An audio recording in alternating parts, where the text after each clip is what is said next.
പൊളി ടേസ്റ്റാണ് മക്കളെ. ഈ ചോക്ലേറ്റ് പുഡിംഗ് ഒരിക്കലും മിസ്സാക്കരുത്. ഞാനിവിടെ 5 കപ്പ് പാലെടുക്കുന്നുണ്ട്. 1 കപ്പ് പാലിലേക്ക് 6 tablespoon cornflour, 2 tablespoon cocoa powder എടുക്കുന്നുണ്ട്. നന്നായിട്ട് മിക്സ് ചെയ്തിട്ട് ഒരു അരിപ്പയിലൂടെ അരച്ച് ഇളക്കിയെടുക്കാം. 4 കപ്പ് പാലിലേക്ക് 1.5 കപ്പ് പഞ്ചസാര ചേർക്കാം. തിളച്ചു വരുന്ന പാലിലേക്ക് 200 മില്ലി കണ്ടൻസ്ഡ് മിൽക്ക് ചേർക്കാം. 1/2 ടേബിൾ സ്പൂൺ വാനില എസൻസ് ചേർക്കാം. തിളച്ചുകൊണ്ടിരിക്കുന്ന പാലിലേക്ക് കോൺഫ്ലവർ കൊക്കോ പൗഡർ മിക്സ് ഒഴിച്ചു കൊടുക്കാം. എന്നിട്ട് നന്നായിട്ട് ഇളക്കി കൊടുത്ത് അതിലേക്ക് 1 കപ്പ് ഗ്രേറ്റഡ് ചോക്ലേറ്റും കൂടെ ആഡ് ചെയ്യാം.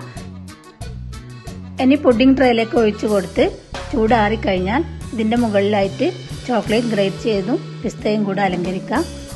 ചൈന ഗ്രാസും ജെലാറ്റിനൊന്നും ഇല്ലാതെ നല്ല ടേസ്റ്റി ചോക്ലേറ്റ് പുഡിംഗ് ഇങ്ങനെ തയ്യാറാക്കാം. അപ്പോൾ വീണ്ടും കാണാം. Thank you.